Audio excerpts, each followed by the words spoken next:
తిరిగి BCN news కి స్వాగతం. మహిళలు స్థిరమైన అభివృద్ధి లక్ష్యాలపై పురోగతి సాధించాలని రాష్ట్ర మహిళా commission chairperson doctor Rayapati Sailaja పేర్కొన్నారు. Durgabai Deshmukh women centre for studies ఆధ్వర్యంలో విశాఖలో జరిగిన మహిళల భద్రతలను నిలబెట్టడం, విశాఖపట్నం విజయానికి బెంచ్ మార్కింగ్ భవిష్యత్తును నిర్ధారించే అంశాలపై సెమినార్ నిర్వహించారు. ఈ సందర్భంగా ఆమె మాట్లాడుతూ ఇటీవల నేషనల్ కమిషన్ ఫర్ విమెన్ నిర్వహించిన సర్వేలో నారీ 2025 విశాఖపట్నం జిల్లాకు సేఫెస్ట్ సిటీ అని ర్యాంకింగ్ రావడం సంతోషదాయకమని అన్నారు. ఇదే విషయాన్ని రాష్ట్ర ముఖ్యమంత్రి ఇటీవల జరిగిన సిఐఐ సమ్మిట్ లో చెప్పారని అన్నారు. దీన్ని కేవలం విశాఖకే కాకుండా రాష్ట్రంలో ఉన్న అన్ని జిల్లాలకు వర్తింప చేయాలనే ఒక మిషన్ తో విమెన్ కమిషన్ ఒక ప్రోగ్రాం స్టార్ట్ చేయడం జరిగిందని అన్నారు. ఏదైతే నేషనల్ కమిషన్ ఫర్ విమెన్ ఒక సర్వే చేయించిందో నారీ 2025 దాంట్లో విశాఖపట్నం అందరికంటే ఎక్కువ పర్సంటేజ్తో దాదాపు 72.5%తో సేఫెస్ట్ సిటీ అని మనకి ర్యాంకింగ్ వచ్చింది. సో దీన్ని కూడా ముఖ్యమంత్రి గారు చాలా గర్వంగా మన సిఐఐ సమ్మిట్లో కానీ లేకపోతే ప్రతి వేదిక మీద కూడా చెప్తున్నారు. సో ఏదైతే ఈ సేఫ్టీ ర్యాంకింగ్ వచ్చిందో దీన్ని ఇక్కడితోనే ఈ సంవత్సరానికే వదిలేద్దామా, లేకపోతే ఇది కంటిన్యూ అవ్వాలంటే ఏం చేయాలనే దాని మీద అన్ని యూనివర్సిటీస్లో ఉన్న విమెన్ సెంటర్ ఫర్ స్టడీస్తో కొలాబరేట్ అయ్యి ఎలా చేస్తే మనం దీన్ని కేవలం వైజాగ్కే కాదు మిగతా ఏదైతే డిస్ట్రిక్ట్స్ కానివ్వండి ఆంధ్రప్రదేశ్లో ఉన్న అన్ని ప్లేసెస్ కూడా దీన్ని వర్తింపచేయాలనే ఒక మిషన్తో విమెన్ కమిషన్ ఒక ప్రోగ్రామ్ స్టార్ట్ చేసింది. సో ఈరోజు ఇక్కడ ఆంధ్ర యూనివర్సిటీలో Durgabai Deshmukh women centre for studies వాళ్ళతో కలిసి ఫస్ట్ ప్రోగ్రామ్ ఈరోజు. కేవలం ఇప్పుడు ఈ సిపి గారు ఉన్నారు, ఇప్పుడు ఈ కలెక్టర్ గారు ఉన్నారు కాబట్టి ర్యాంకింగ్ వచ్చింది, రేపు మారిపోతే ఆ ర్యాంకింగ్ తగ్గాలి అలా ఉండకూడదు. సిస్టమ్స్ అనేవి ప్లేస్లో ఉండాలి. ఎందుకంటే రేపు ఎవరు మారినా కూడా డిస్ట్రిక్ట్ అడ్మినిస్ట్రేషన్ మారినా పోలీస్ హెడ్ మారినా కూడా సిస్టమ్స్ అనేవి ప్లేస్లో ఉంటే సేఫ్టీ అనేది అలా కొనసాగుతూనే ఉంది. సో దాన్ని బేస్ చేసుకొని ఏదైతే ఇలా విమెన్ సెంటర్ ఫర్ స్టడీస్ వాళ్ళతో అలాగే స్టూడెంట్స్తో రీసెర్చ్ స్టడీస్ అనేది అన్ని చోట్ల చేయాలని చూస్తున్నాము. ఎందుకంటే ఓకే రోడ్స్ మీద సేఫ్గా తిరుగుతున్నారు విచ్ ఇస్ గుడ్ వైజాగ్లో, అదే మిగతా ప్లేసెస్కి ఎందుకు అప్లై అవ్వలేదని కూడా మేము స్టడీ చేస్తాము. ఇది అన్నిటికీ అప్లై అవ్వాలి. ఎస్పెషలీ ఆంధ్రప్రదేశ్ మనం ఎక్కువ ఇన్వెస్టర్స్ని అట్రాక్ట్ చేయాలి, వాళ్ళందరూ వచ్చి మన దగ్గర పెట్టాలన్నప్పుడు Andhra Pradesh is also safe place అని మనం ప్రూవ్ చేయాలి. సో దాని పరంగా మేము వర్క్ చేస్తుంటాము. అలాగే రోడ్స్ మీద ఒకే సేఫ్టీగా ఉన్నారంటున్నాం, కానీ వర్క్ ప్లేసెస్లో సేఫ్గా ఉన్నారా, చదువుకునే చోట సేఫ్గా ఉన్నారా, ఇవన్నీ కూడా చూస్తాం. దాన్నే పాష్ యాక్ట్ అంట. ఎందుకంటే పాష్ యాక్ట్ గురించి ఎస్పెషలీ మాకు కంప్లైంట్స్ ఎక్కువ వస్తున్నాయి కాబట్టి ఇందాక సిపి గారు కూడా అదే మాట అన్నారు. ఐసీసీ కంప్లైంట్స్ అనేది అందరూ ఏదో పేపర్ మీద ఫామ్ చేస్తున్నారు కానీ అవి ఇంప్లిమెంట్ అవ్వట్లేదు. సో దాని మీద ఎలాంటి యాక్షన్ తీసుకోవాలనేది కూడా ఇందాక డిస్కషన్ చేసుకున్నాము. ఒక డాష్ బోర్డ్ తయారు చేసి త్రూ చీఫ్ సెక్రటరీ ద్వారా అన్ని డిస్ట్రిక్ట్ కలెక్టర్స్ కూడా ఆ ఇన్ఫర్మేషన్ పంపించి ఫ్యాక్టరీస్ కానివ్వండి, ఇన్స్టిట్యూట్స్ కానివ్వండి, లేకపోతే కంపెనీస్ వీళ్ళందరూ కూడా ఆ డాష్ బోర్డ్ స్ట్రిక్ట్గా ఇంప్లిమెంట్ చేసేటట్టు చూస్తారు. ఎందుకంటే సుప్రీంకోర్టు కూడా పదే పదే చెప్తుంది పాష్ యాక్ట్ అనేది ఇంప్లిమెంట్ చేయాల్సిందే. మహిళలు ఎక్కడ పనిచేసినా చదువుకుంటున్నా ఒక సెక్యూర్డ్ ఎన్విరాన్మెంట్, వాళ్ళు ఏ లైంగిక వేధింపులు లేకుండా ఉండాలి అనే ఉద్దేశంతో సుప్రీంకోర్టు కూడా చాలా గట్టిగా చెప్తుంది. విమెన్ సేఫ్టీ అనేది కేవలం ఒక గవర్నమెంట్ పన్ను, ఒక పోలీస్ పన్ను కాదండి, అందరూ కలెక్టివ్గా చేయాల్సింది. Women and child welfare department నుంచి, మహిళా కమిషన్ నుంచి, ఇలాంటి యూనివర్సిటీస్ అయితే ఏముంటాయి, అలాగే ఎన్జిఓస్ వీళ్ళందరితో కలిసి పనిచేయాలనే ఒక రోడ్ ప్లాన్ వేసుకున్నాము. సో దాంట్లో భాగంగా today is the first step. So hopefully త్వరలో విత్ ఎవ్రీవన్ కలెక్టివ్ ఎఫర్ట్, ఎందుకంటే ఇన్సిడెంట్ జరిగాక వెళ్ళి పలకరియటమో రియాక్ట్ అవటమో కాదు, అది జరగకుండా ఎలా ప్రివెంట్ చేయాలనేదే మా మెయిన్ ఎజెండా. సో దాని దిశగానే మేము అందరితో కొలాబరేట్ అయ్యి ఆ వర్క్ చేస్తాం. తిరుపతి జిల్లా ఎస్పీఆర్పురం గ్రామం గోలూరు చెరువు ఆయకట్ట రైతులకు 2-3 నెలల్లో ప్రభుత్వం తరఫున శాశ్వత పరిష్కారం చూపుతామని జిల్లా కలెక్టర్ వెంకటేశ్వర్ పేర్కొన్నారు. నగరి నియోజకవర్గం వడమాలపేట మండలంలోని ఎస్పీఆర్పురం గోలూరు చెరువును RDO Rammohan, irrigation EE Venkata ప్రసాద్లతో కలిసి జిల్లా కలెక్టర్ పరిశీలించారు. ఈ సందర్భంగా వడమాలపేట, పొత్తూరు రెవెన్యూ సిబ్బందితో కలిసి గోలూరు చెరువుకు సంబంధించిన రికార్డులను కలెక్టర్ పరిశీలించారు.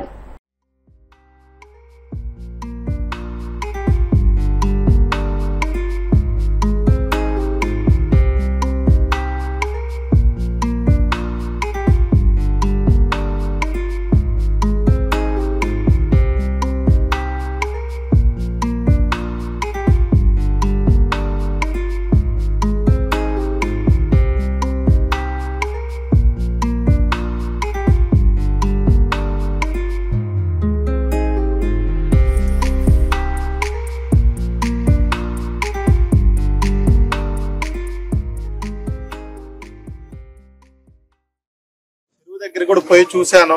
తర్వాత రికార్డులన్నీ కూడా చూడడం జరిగింది. మీకు పట్టాలు ఇచ్చిన సంగతి చూశాను. చెరువు ఎంత ఉంది, 48 ఎకరాలు ఉంది. మిగతా అంతా మునగడ పట్టాలన్నీ కూడా ఉంది, అది చూశాను. తర్వాత ముందు సంవత్సరాలు ఎట్లా ఉంది, ఇప్పుడు ఎంత ఉంది, గత 10-15 సంవత్సరాలుగా అదంతా కూడా మునిగిపోయి ఉంది. అంతా కూడా గమనించడం జరిగింది. ఇక్కడ ముఖ్యంగా నాకు అర్థమైంది ఏంటంటే, అది పూడిపోవడం వల్ల, ఏదైతే కలుసులు పూడి చేయడం వల్ల కిందికి నీళ్లు పోవడంలా, దానివల్ల మీకు ఊర్లోకి అంతా కూడా నీళ్లు వస్తున్నాయి.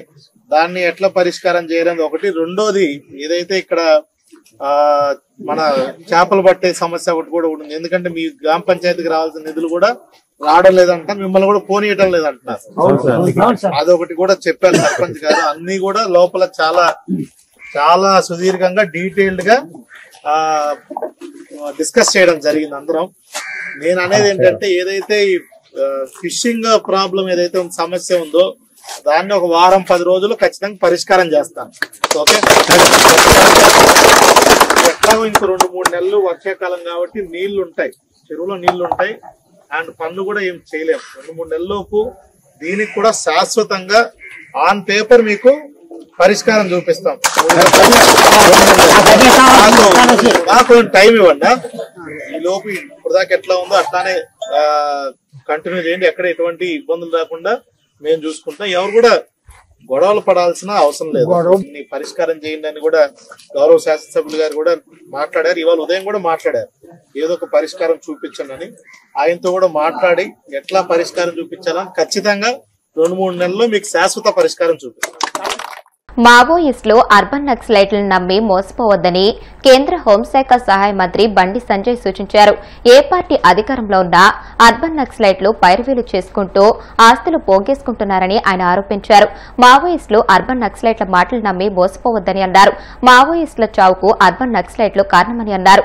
నక్సలైట్లు ఇప్పటికైనా తుపాకీని వీడి జనజీవన స్రవంతిలో కలవాలని పిలుపునిచ్చారు. మావోయిస్టులు జనజీవన స్రవంతిలో కలవడానికి మరో 4 నెలల గడువు మాత్రమే ఉందని అన్నారు. వచ్చే ఏడాది మార్చి నాటికి మావోయిజాన్ని అంతం చేసి తీరుతామని ఆయన పేర్కొన్నారు. దేశంలో ఉన్నది ఆషామాషి ప్రభుత్వం కాదు, నరేంద్ర మోడీ గారి ప్రభుత్వం. మేము మళ్ళీ చెప్తున్నాం, మేము తుపాకీ ఉండాల్సింది బార్డర్లో ఉన్న జవాన్ దగ్గర, సమాజాన్ని రక్షించే పోలీసుల దగ్గర, వీళ్ళ దగ్గర తప్ప వేరే వ్యక్తులకు తుపాకీ ఉండడాన్ని నరేంద్ర మోడీ గారి ప్రభుత్వం సహించదు, దానికి క్షమించదు, దానికి అనుమతులు ఇవ్వరు. అమిత్ షా గారు ఒక మొండి పట్టుదలతోని ఈ సమాజాన్ని రక్షించాలి, ఈ దేశాన్ని రక్షించాలని చెప్పి ఒక లక్ష్యంతో, పేద ప్రజల ప్రాణాలు కాపాడాలని చెప్పి ఒక లక్ష్యంతో ఇలా అమిత్ షా గారు ఒక నిర్ణయం తీసుకున్నారు. లొంగిపోండి, తుపాకీ గొట్టం ద్వారా మీరు ఏం సాధించలేరు, సాధించబోరు, ఇంతవరకు ఏం సాధించలేరు, మీరు ప్రాణాలు తీసుకోకండి, లొంగిపోండి. మావోయిస్టులను అంతం చేయడమే మా లక్ష్యం, మావోయిజం ఈ దేశంలో పనిచేయదు అని చెప్పి కరాఖండిగా చెప్పి ఇలా మావోయిస్టులకు అవకాశం ఇచ్చారు. ఇలా అవకాశాన్ని సద్వినియోగం చేసుకోవాల్సిన అవసరము ఉన్న సందర్భంలో కొంతమంది మొండి పట్టుతోని, తప్పుడు ఆలోచనతోని వాళ్ళు ప్రాణాలు తీసుకుంటున్నారు.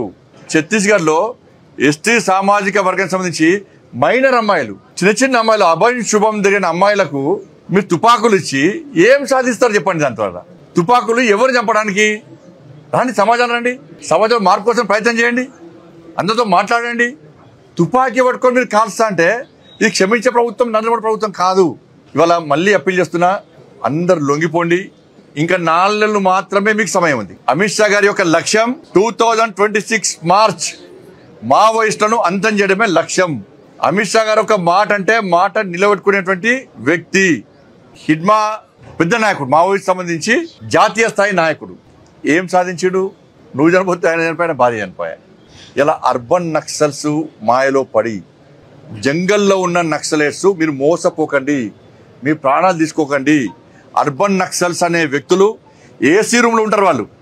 వాళ్ళ కుటుంబాలు మంచిగా ఉంటాయి, అర్బన్ నక్సల్స్ కుటుంబాలు మంచిగా ఉంటాయి.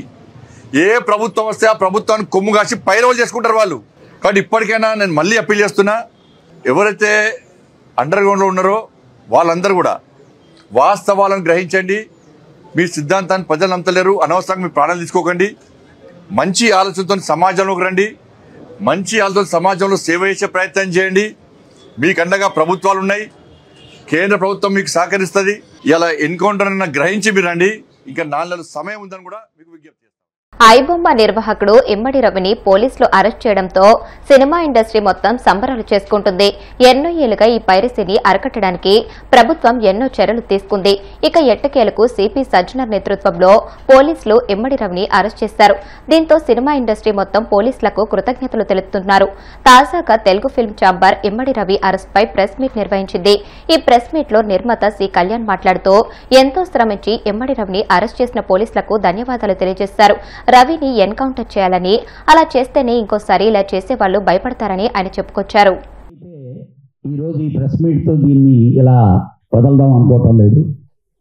ఏదో కృతజ్ఞతలు చెప్పేసాం కదా, ఇది అయిపోయిందని. They are the heroes.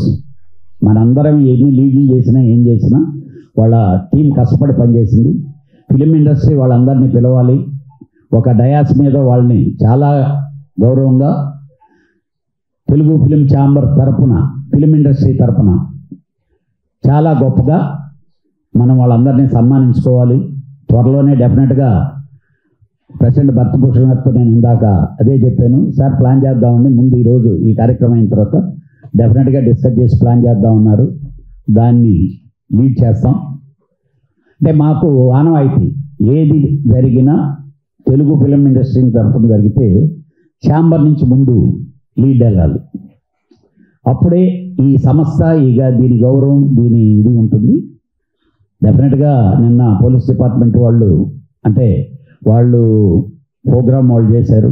మా ఇండస్ట్రీ తరఫు నుంచి ఇంకా ఘనంగా పెద్ద ప్రోగ్రాం చేద్దామని చెప్పి అనుకున్నాం. అది త్వరలో ప్రెసిడెంట్ గారు వాళ్ళు దాన్ని ప్రకటిస్తారు.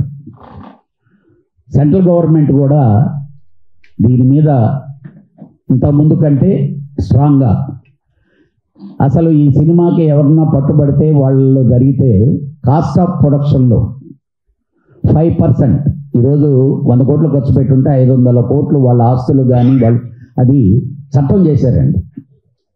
కానీ మేము అప్పుడే చెప్పాం, ఈ చట్టమే చాలదు సార్. ఈరోజు చాలా వెబ్సైట్లు గవర్నమెంట్ వద్దనుకుంటే ఆ వెబ్సైట్లు కనిపించడం లేదు. టెలికాం డిపార్ట్మెంట్తో దాన్ని ఇంటర్లింక్ చేసి ఆ విధంగా చేయమని రిక్వెస్ట్ చేసాం. దానికి వాళ్ళకేదో ఉండే ఇబ్బందులు వాళ్ళకు ఉన్నాయి, పొలిటీషియన్స్కి కానీ లేకపోతే దీనికి కానీ. ఇదొక పెద్ద మాఫియా. ఇది డెఫినెట్గా ఈ గవర్నమెంటు, సెంట్రల్ గవర్నమెంటు లీడ్ తీసుకొని కానీ మనం కానీ గట్టిగా ప్రయత్నిస్తే దాన్ని కూడా. వార్తలు ముగించే ముందు ముఖ్యాంశాలు మరొకసారి. రాయచోటి ప్రభుత్వ ఆసుపత్రిలో ప్రసూతి విభాగాన్ని ప్రారంభించిన మంత్రి మండిపల్లి.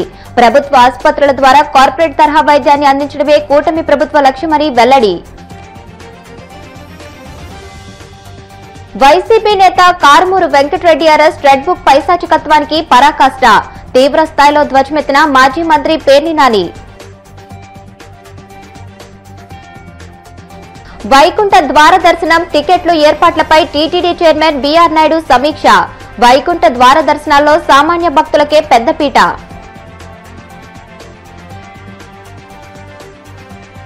అర్బన్ నక్సలైట్ల మాటలు నమ్మి మోసపోకండి. మావోయిస్టులకు కేంద్ర హోంశాఖ సహాయ మంత్రి బండి సంజయ్ పిలుపు. ఈ వార్తలు ఇంతటితో సమాప్తం. మరిన్ని వార్తల కోసం BCN digital YouTube channel, Facebook page ని ఫాలో అవ్వండి. అప్డేటెడ్ వార్తల కోసం ప్లీజ్ సబ్స్క్రైబ్.